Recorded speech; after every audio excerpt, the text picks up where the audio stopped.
waaw salaamaaleykum maa ngi nuyu sénégalais yëpp di leen remercier yéen tamit seen présence di wax juste dossier bi fu mu toll ñëpp xam nañ ko instant bi lu si des mooy ñëpp ñu àndandoo pousse dossier bi xam nga ñaan si yàlla tamit le 25 bi lépp gaaw jeex incha allah suñu frère ñibbisi et puis bu ñibbisee tamit le combat continue parce que am na yeneen yoo xamante ni yeneen injustice yoo xamante ni war nañ ko dénoncer tamit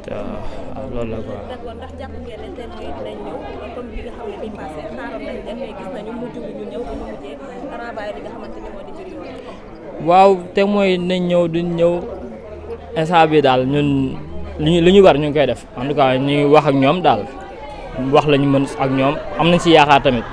parce que bii passé tamit wax nañ ak ñoom mais ñëwuñu bii tamit suñ ñëwul graaw ñu daal essentiel ñoom juge nañu xam ni Fallou Fall yàgg na fa et puis je pense pas que ay témoins ay affaire yoo am na sens quoi waaw mi ngi noonu affaire daal nañ ko teg ci yoon rek ñu gaaw jël ñu jëloon tuuma teg ko sa kaw mu nekkoon lu diis loolu Sénégalais yëpp àndoon ci yow ci combat boobu tey ëmb yéen ñëw tamit jàpp ci li nga xamante ne mooy combat Fallou Fall lan moo ko mën. waaw loolu mooy yoon parce que boo gisee par exemple man sama cas sénégalais nu ñu si jàppee woon et tout bon du yoon man ma génn war a toog croiser les bras alors que am na sama benn frère bu toog fee bu tëdd fële subir comme man li ma subiroon comme day yoon la quoi ma ñëw jàppale ko voilà même bu fekkee li ñuy def amul c'est pas amee daal yoon la ñu ñëw jàppale ko quoi. ndax da ngeen a taxaw fas yéene xeex yi nga xamante ni ñoom koy jël di ko teg ci ñi nga xamante ni ay victimes. dégg ma. ban appel ngay lancé par rapport tuuma yi nga xamante ni ñoo ngi koy jël di ko teg ci ñoo xamante ni victime la duñ ci dara. waaw xanaa ñu gën a xool parce que man su may blâmer du ma blâmer peut-être ñu koy def damay blâmer les hommes de loi man ñoom laay blâmer quoi parce que am na yoo xamante ne ni dégg-dégg rek yenn yi boo ko déggee rek war nga xam ne du dëgg quoi mais ñu gën a liggéey quoi gën a def enquête parce que mënuñu la wax benn wax rek nga jël nit dugal ko ci biir kaso bi foog ni kaso bi dafa yomb wala dara c'est pas dafa lii daal dafa.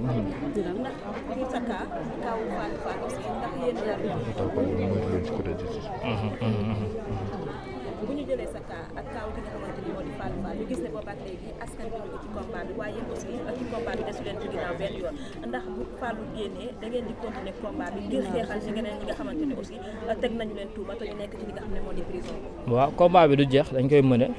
parce que voilà combat bi du jeex parce que tant que injustice mi ngi am rek dañ koy mëne quoi incha allah. ngeen woote le 25 naka ngeen koy programme bi naka lay demee le 25 waaw comme bi passé rek teel a ñëw def mobilisation ñëw parce que lii nit yi du si am solo la quoi ñu ñëw ñun ñëpp jàppale suñu frère ñaan rek parce que ñun amuñu benn doole day ñaan juste ñu bàyyi ko incha allah. départ bi fan la. fii yëmbal fii nii këram koñam mbedd face la quoi comme bi passé de 7 heures 8 heures fekk ñëpp ñëw ñu àndandoo dem incha allah. moment yu mel nii moment yi bu ngeen tolloo fii seen état d'esprit lan lay doon yéen ñi nekk si kaso bi nga xam dañ leen war a jugé waat xamoo leen ndax leen leen dégg wala déet. deuxième bi mooy ban combat ngeen war a mëne ba ñi di accusé bëri waaye boobu noonu ngeen combattre ko mu mën fi jógee. waaw moment yi nekk ci kaso bi moment yi ñuy dund day métti parce que lii la quoi benn poids la buy tegu sa kaw boo xamante yow imagine ñu ne la dañ lay juger nit ñu ne la dañ koy juger xam nga ni loolu kenn xamul na la fekk yow ki lay juger sax xamul fekkeewul quoi mooy da lay juger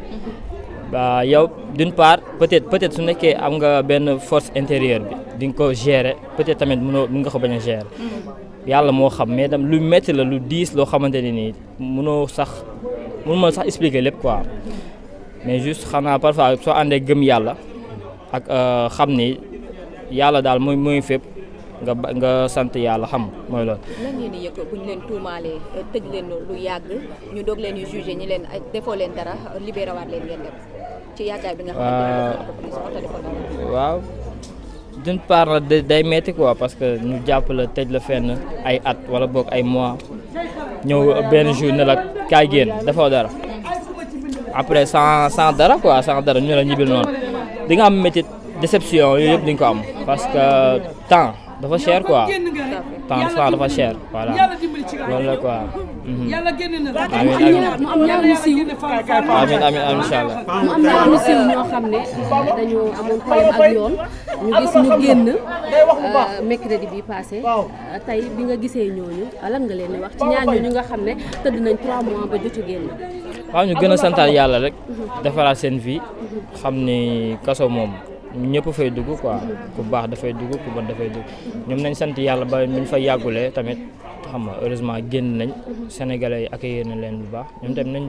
génnaat xoolal am la tête haute xoolaat seen dund defaraat seen dund loolu kese la. ndax yaa ngi jéem a xalaat teg association boo xamante ni comme dund nga lu mel nii nga jàppale ñi nga xamante ni aussi dañ koy dund te amuñu doole pour nga taxaw leen. waaw ñu ngi si liggéey bu baax yéen tamit maa ci xaar seen jàppale incha allah yàlla ba xam naa temps yi rek yàggatul dara quoi ñu lancé ko incha allah. waaw di leen sant encore di leen gërëm di wax alhamdulilah li lañ bëggoon suñu wootee ñëpp ñëw xam ni ñu xeex su injustice di wax rek le 25 mercredi bi na ñëpp ñëw jàppale suñu frère incha allah bii pa moom dañ koy dem jëli indi ko quoi amul dara lu si des quoi daa sant yàlla. merci beaucoup. merci incha allah.